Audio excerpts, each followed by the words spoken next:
So we've got the new files, the Federal Reserve files, up on the Skype group to download.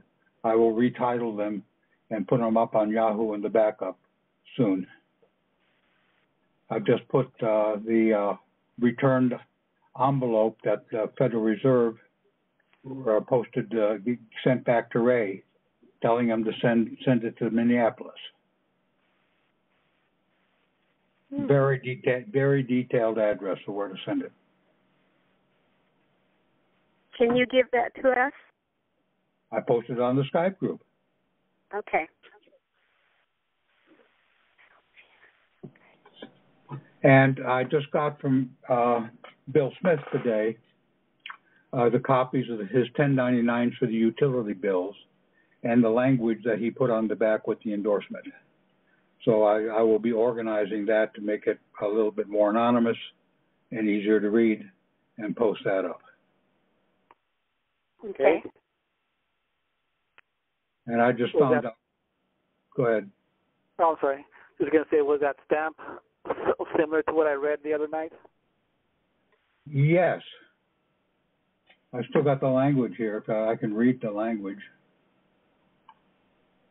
Okay. I still have it here. Well, so notice of intent? Well, he had notice and I declare, and I changed that to notice and declaration. Our purpose of this tender or payment as a special deposit order of the payer as beneficiary is to be certified to depositor's account as an accord and satisfaction and payment in full, and a discharge of any and all outstanding liabilities. Now, I asked him if that last phrase, because what he did is he paid $1,000 more than his bill. And so the $1,000 was meant for future liabilities. And they did zero it out, but I mean, the language he has here, the only way to interpret it is that they agreed that they're not going to bill him anymore, that he has everything taken care of forever, not just $1,000 worth. Yeah, I guess we'll see what happens in the next coming months. To get some kind of another statement just crediting his account or something like that. Well, that could be. It could be that what they've done is they recognize, rather than doing this monthly, let's get it done once and for all. Yeah, once and for all. Right. Right. That'd be great. So we've got a lot to work on here. Now, I just found out today that my Cleveland recorder had actually returned my Estopple on Monday. They mailed it back. They refused it and mailed it back. So I should get it the next couple of days. So I'm going to record it as a cheeseburger and send it back to them. Okay. So you're going to Arizona? Yeah, I'm going to try Pinal County first. They said they would do a ham sandwich. Right. Well, I'm going to find out what their fees are. I'll give them a little competition.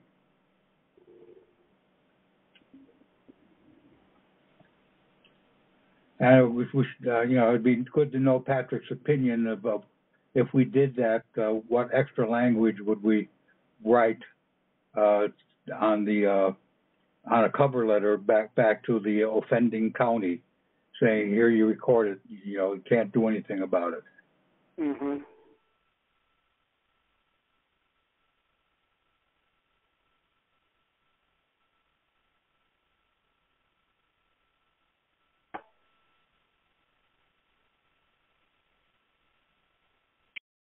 So, you guys have any questions about what's going on or want to discuss any of this?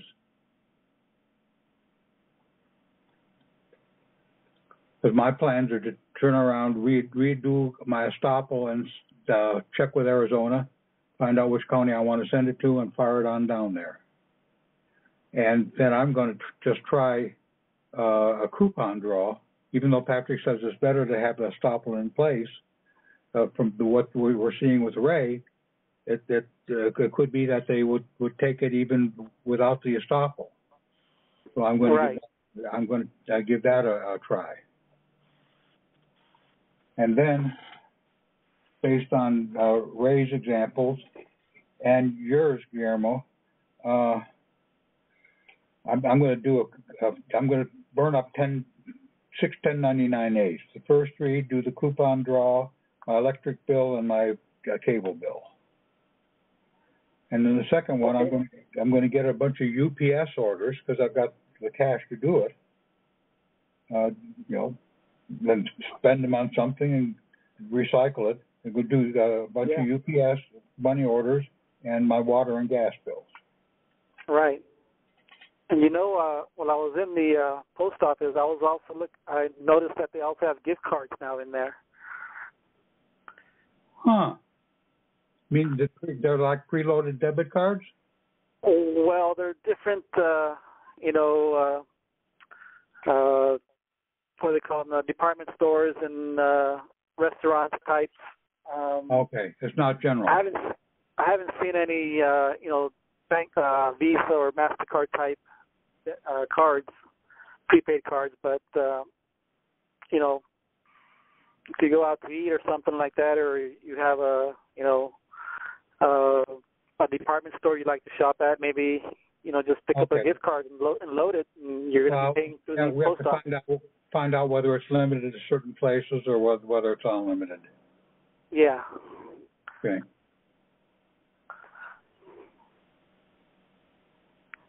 So I'm just thinking more outside the box. It's not just limited to money orders or stamps and envelopes and stuff like that, but actual everyday items that we can actually purchase from them and get the reimbursement. Okay, that's interesting. Okay.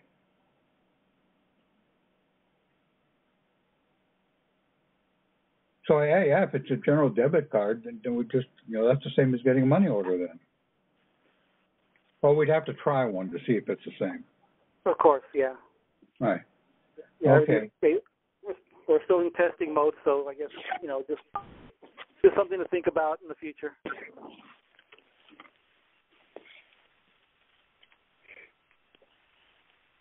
Did you post all of Ray's information that he got? I just posted it on the Skype group. All right. It's just the envelope, right? Just the envelope with the return address? Yes, the envelope with the sticker on it. Yeah.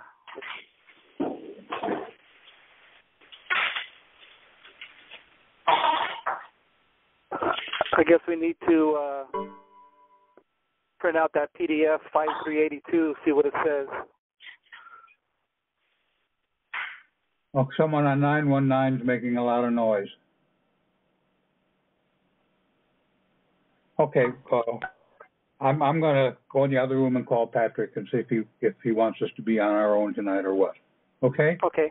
So you guys want to talk this over? Sure. Keep it going.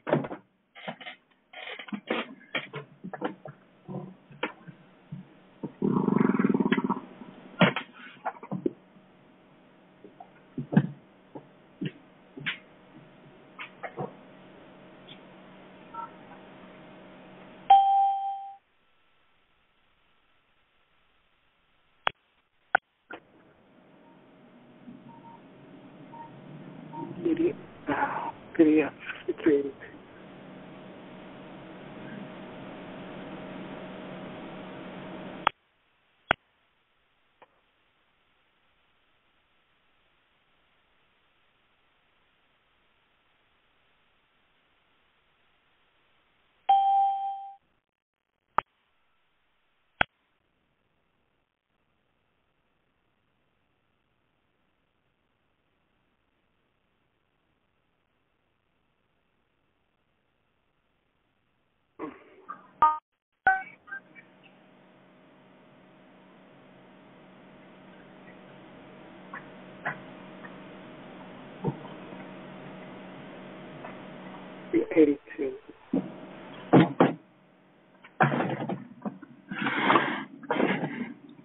Well, it looks like he's tied up. Okay. And the other open issue then is people are having any problems with their EINs.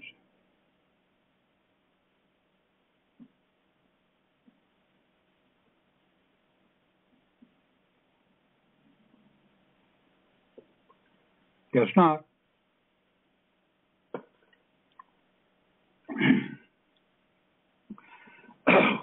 Now, it's been mentioned several times it would be nice if we have instructions. The way I look at that is Patrick is doing all the hard work of digging out this stuff and, preparing all the various things to do and having to move from one thing to the other to make sure, like a good scientist, if one part of the experiment fails, you start a new one. It's up to us to gather it together and put it together as instructions. He's given us enough hints as to what he's done that we ought to be able to put it together in instructions, and then run it by him. If it's wrong, he'll tell us. I'm sure he'll tell us. And that way we do much better at learning it ourselves. I mean, that's the way you learn science, is you follow someone else's research and try to duplicate it for yourself. Scientists don't come out inventing new things right away. They do it by figuring out what other people did before them and trying to duplicate their thought patterns to actually relive what the previous people did. So that's up to us to pull that together and put it in a situation where it's a little bit more cookbook. But right now, you don't want to do it just, it's still in the development stage, and unless people know what they're doing, they shouldn't be doing this.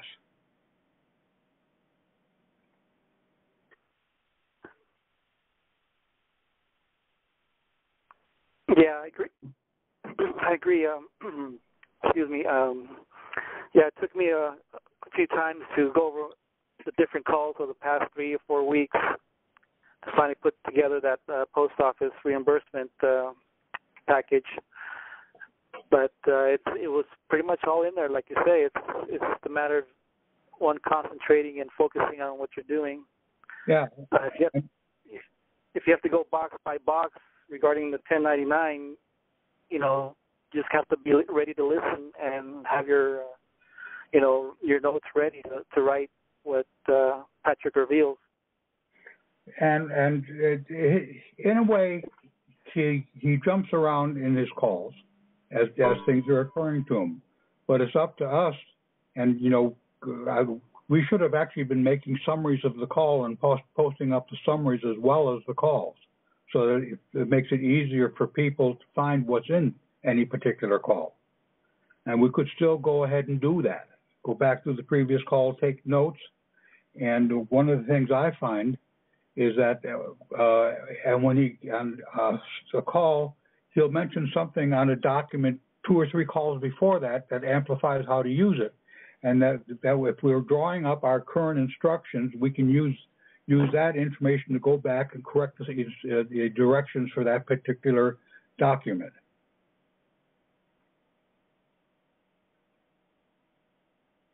Because not everything each week is totally new. It's building on what he did before.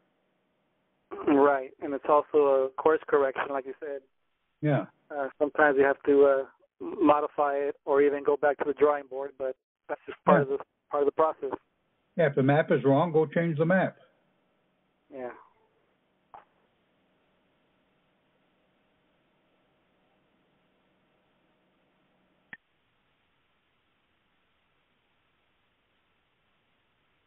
There any more that people want to discuss? It's us right now. It's our time to having any problems with this. Are you ready to go ahead?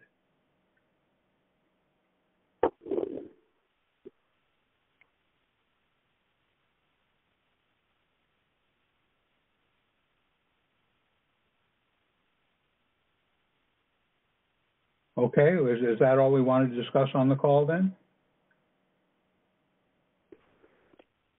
Still have problems with knowing how to fill out this SS4 for the foreign grantor trust. Foreign address. The foreign address? Yes. Well, remember what it is. If you do it on an SS4 and send it in, they will require a foreign address.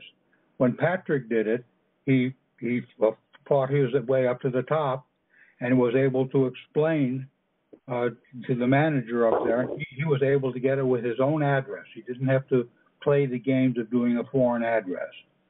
I did a foreign address, and I'm going to go back and use an 8832 form and change the addresses back to domestic. Oh, okay. Now that I have the number. Okay. The other thing is that right now we've and Gray did this. He filled out the SS4 form, because if you look at it, I think it's block 9A or 10, where it says other non-withholding foreign grantor trust. And you have, in the same position where you put private unincorporated bank, you put non-withholding foreign grantor trust. Okay. I've got that written in on my worksheet.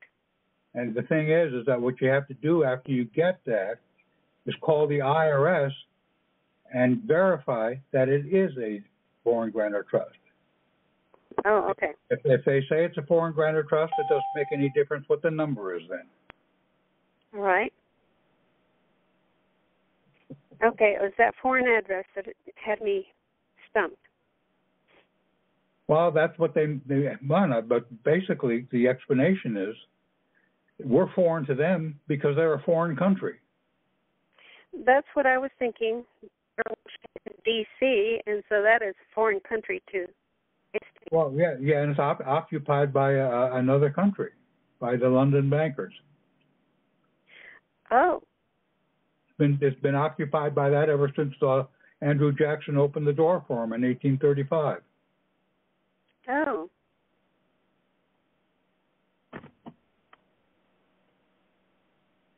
Okay. We've had almost 200 years of a financial army occupation.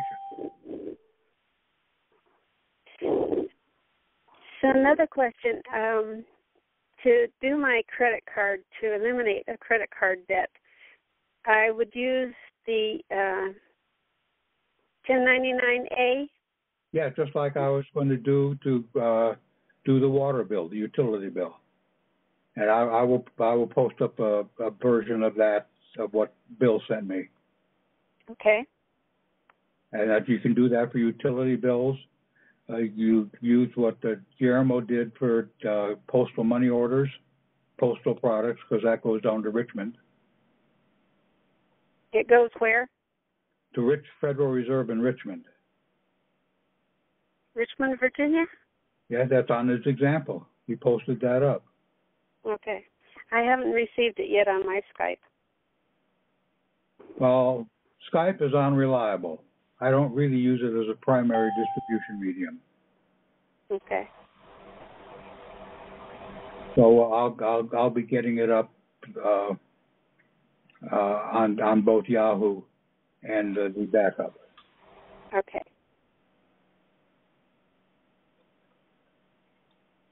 Has anyone gotten any funds yet from any source? Well, Patrick did from his Social Security. Yes.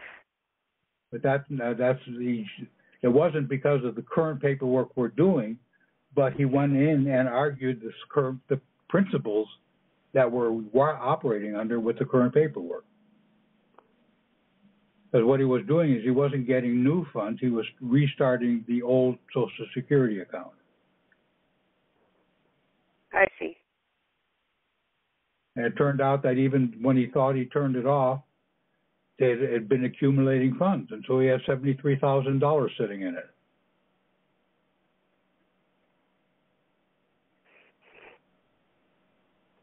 But no one has gotten any other funds. With all I can think of is the Estopple, but it was the other form. I'm wondering, did Bill get his started up? Someone else got his started up too. Was it Harold? I think Harold.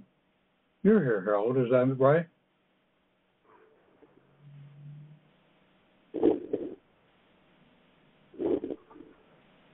I think Harold posted a note on the Yahoo group that he got his started.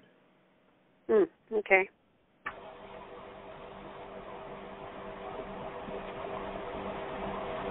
I have another question.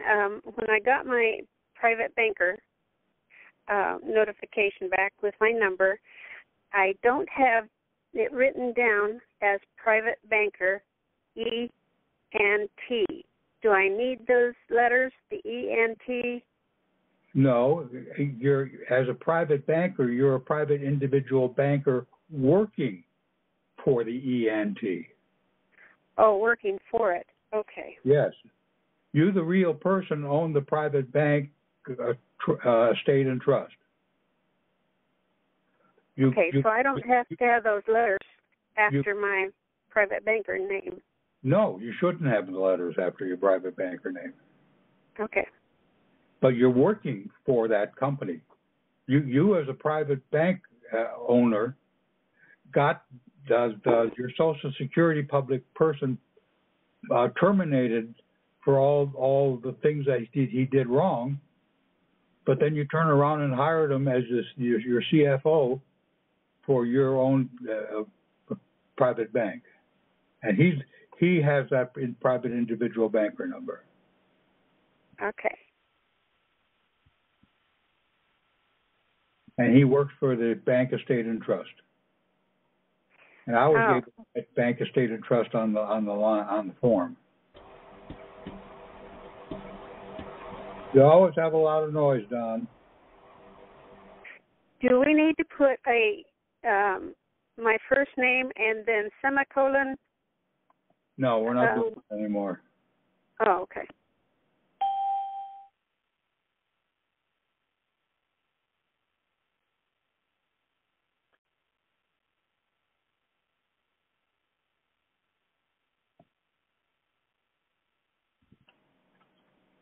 Okay, anything else? We've gone over EINs. We've reviewed the Estopple. We've got to work on the coupon draws and the various uses of the 1099A. Now, when I send in my coupon draw, I am going to include the 1099A that Patrick later decided was good to add. Okay. And that would be the lender copy, right? We're the borrower. Yeah, but when we send it in, our Social Security yeah. But when we send it in to the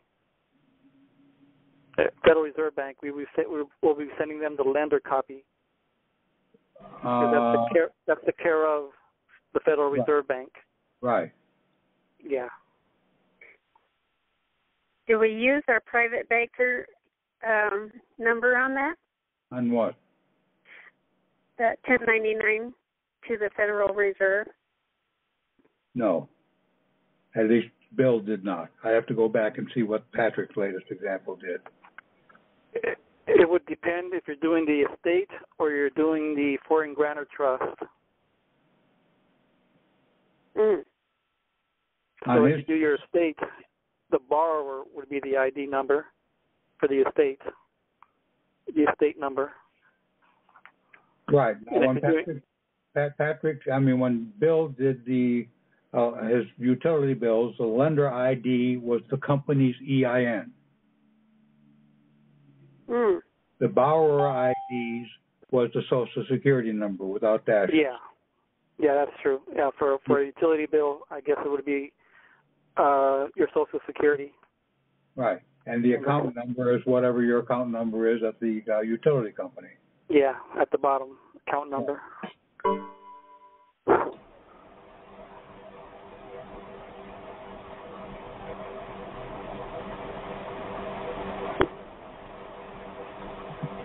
So if you want, we can have an impromptu session if people want to do a bunch of 1099As.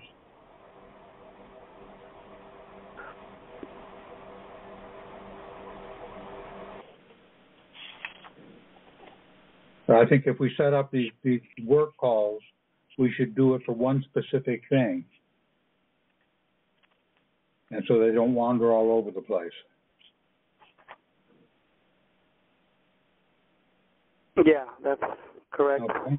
And for 1099As, you do have to have your estate and your, I guess, your foreign grantors and your Well, I guess your individual banker would. You still have to have that, but it won't go on your 1099As. Right. But you use your estate EIN for the coupon draw for funds. Yeah. But you use your foreign grantor trust if you want to close it down. Yeah.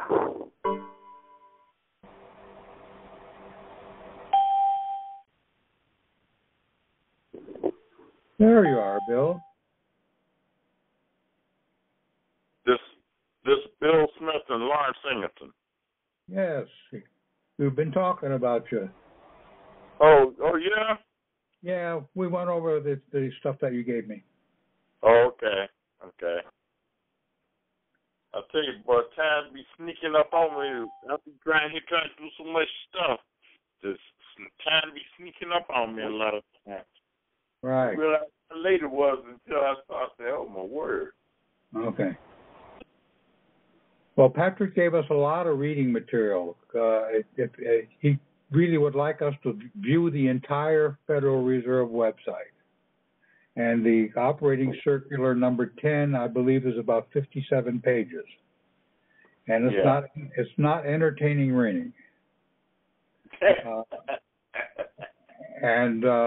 So we have a lot of studying to do to really concentrate. I would imagine it would take at least a good 4 hours to go through that Federal Reserve. And as we're doing it, try to tie it into what we're doing. All right. Because what we have to do is take their word, which may be meant to hide what we're doing, and see how what we're doing fits in. Okay.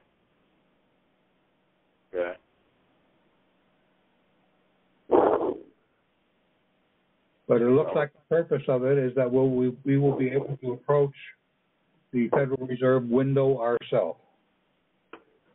Right now, we're depending on doing what Ray did and seeing if the retail division of Minneapolis will do it for us. Yeah. Somebody was telling me it's according to your birth certificate where you possibly would go to as well, from what I heard. You know, like what guy said that like Ray went to San Francisco because of his something on the birth certificate. It indicates what Federal Reserve is going to go to. The same way, like on the back of the Social Security card. That turns out to be wrong. Oh, that is? Yep. Because when he sent it to San Francisco, like it said, that's when he got a printed up sticker saying send it to Minneapolis Retail Division. Okay.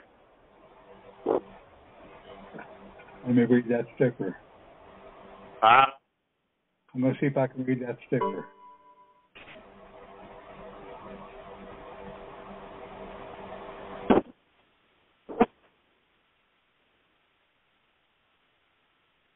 Return to sender, incorrect address. Send the item directly to Treasury Retail Securities site as instructed on the instruction form PDF 5382.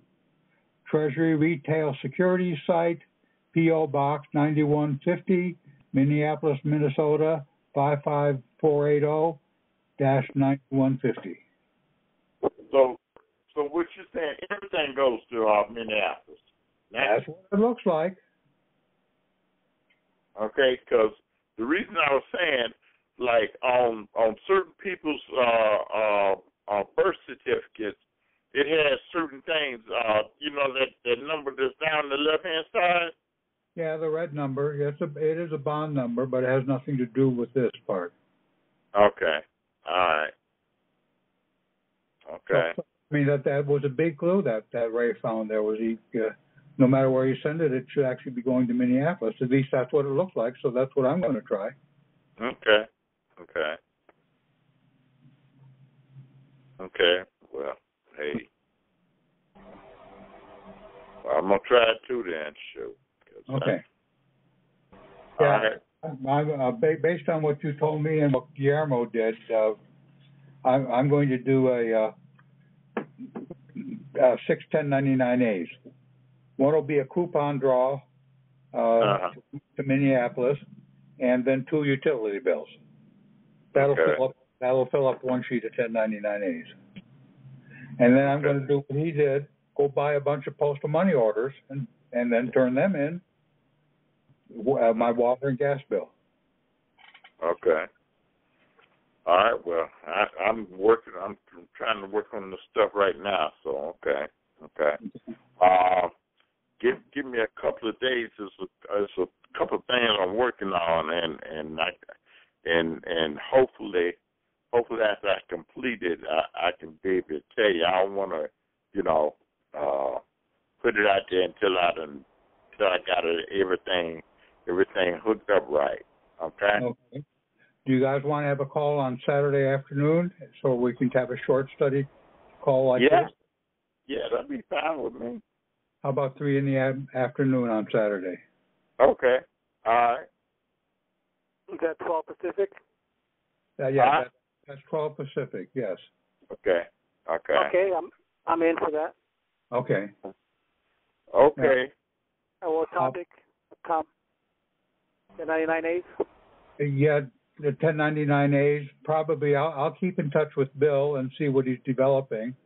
And if there's anything he sends us that we have to read before we have the call, then we'll do that. Hopefully, I'm sitting there working on it right now. So hopefully between now and Friday, I hope to have it through. Good. I've been working on it all day. So.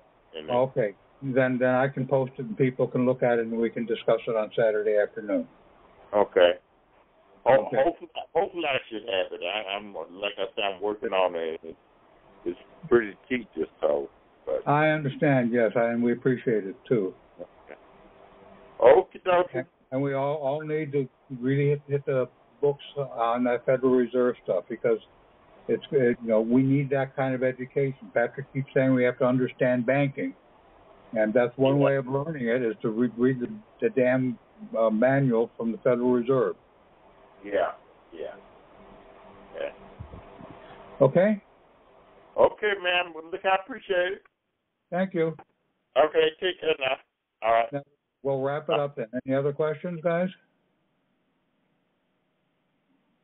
Okay, we'll see you on Saturday then, and we'll chat on the Skype group. Okay. All right. All right. Have a good night. Sure.